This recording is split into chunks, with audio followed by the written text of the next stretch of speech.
I want with all my heart to be a place that my God would dwell.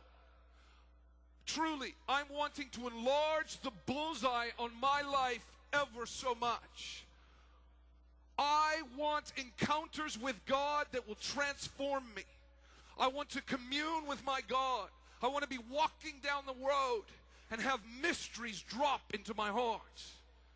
I want to see a generation just like you in this room, that as you walk and you commune with God, the Son of Man living inside of you, residing within you, and you're communing with Him. Intimacy, mysteries are going on inside the human heart. And if that is the posture and pursuit that you are going at, purity and holiness must be your focus. 100% a focus on living right before God. The idea that you want to commune with God and you do not hate sin, it will not work. You must hate sin. You must resist it with everything you've got. This is how King David put it. This has been something that we've been massively focusing on in the house of prayer. Mike delivered a message a while ago out of Psalms 101. Verse 1, King David, he says, I will sing of mercy and justice. To you, O Lord, I will sing praises. And this is what he says. I will behave wisely in a perfect way. Now, perfect, he's not saying I'm going to attain perfection. But his aim was to be responsive at all times. His goal was 100% obedience. And when Mike shared that, that struck me like an arrow through the heart.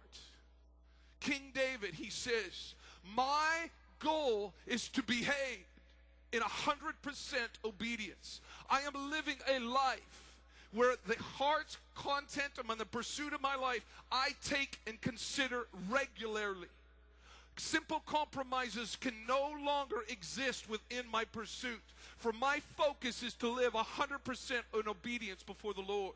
I will behave and walk in a blameless manner before my God. For my desire is that I would commune with Him, that I would find rest in my God, but more than that, that He would find rest in me. And 100% obedience is the pursuit and focus of my life. He says, oh, when will you come to me? The cry of his heart was, I want God to come and dwell with me. And the way I do it is to aim at being right before Him. 100% obedience. I will walk within my house with a perfect heart. I will set nothing wicked before my eyes. I will set nothing wicked before my eyes. He's making a vow. He is making a statement in front of all of his friends, but also in front of his holy God. He says, I will put nothing in front of my eyes that will defile me, that will taint my pursuit and my posture in pursuing you. He goes, I am going to live right before you. I am lining my life up in such a manner that I will live pure before you. It's interesting, because sometimes when you preach like this, you highlight Psalm 101, and then you start to throw out a couple of things. There is a response of apprehension. I will behave wisely before my God. This is not a call to legalism. But I tell you, you begin to talk like this, you will get branded. I hear stories often where you get together, you hang out as some friends. It ends up, some of you end up with your girlfriend, some of you end up with your boyfriend, the two of you at home. One thing leads to another. You end up in an incredibly compromising situation, and you go where you would wish you would not have gone. And then in that context, you get up on a Sunday morning and you hold hands and you go in, you sit down in church. You lift your hands and you say, God, I love you. But the reality is that, according to the scriptures, you would be called a liar, because you cannot live a life going down that journey and commune with God, because darkness and light do not coexist. I love the grace of God. If not for the grace of God, no one in this room would be here. But it's interesting what has happened in the teaching that has been going on within this nation in regards to the grace of God. Because the grace of God has been taught in such a manner that purity and holiness have not been promoted in the context of being the grace of God being preached. Because listen to this. This is what Titus, he says this. For the grace of God, Titus 2:11, for the grace of God that brings salvation has appeared to all men, teaching us. This is what the grace of God should instruct you and catapult you into. It is the denying ungodliness and worldly lusts, that we should live soberly and righteously and godly in this present age. The grace of God has been released to the church that it would throw you into a life of being right with God. The grace of God is to give you power to live right before Him.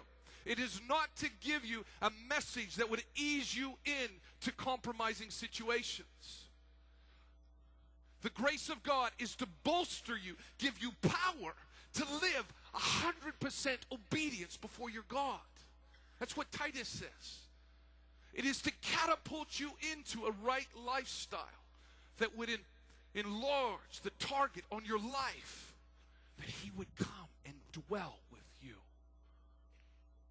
The grace of God that has been taught that would lead you to a slippery slope into compromise, in my opinion, is great error. And it has allowed this generation to be happy with its sin, and in the same context lift their hand and sing, how great is our God.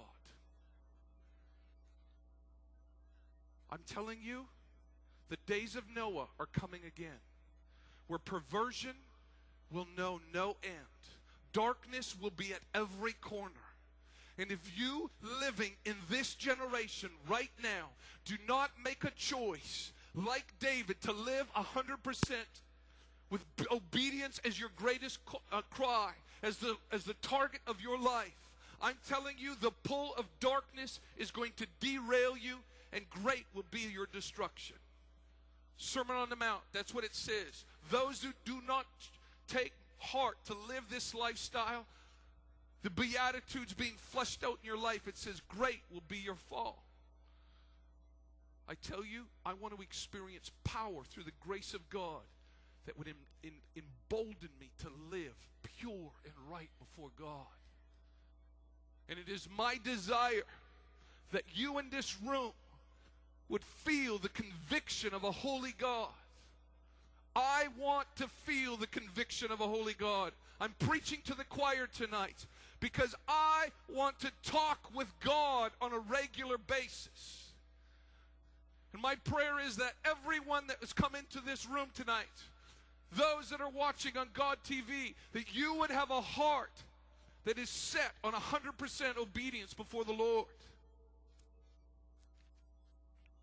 This is what Paul says to the church at Ephesus. Ephesians 1:4, he says this: just as He chose us in Him before the foundation of the world. This is how He chose us, that we should be holy and without blame. This is how He wants us to live, holy and without blame before Him. And then he finishes it with this: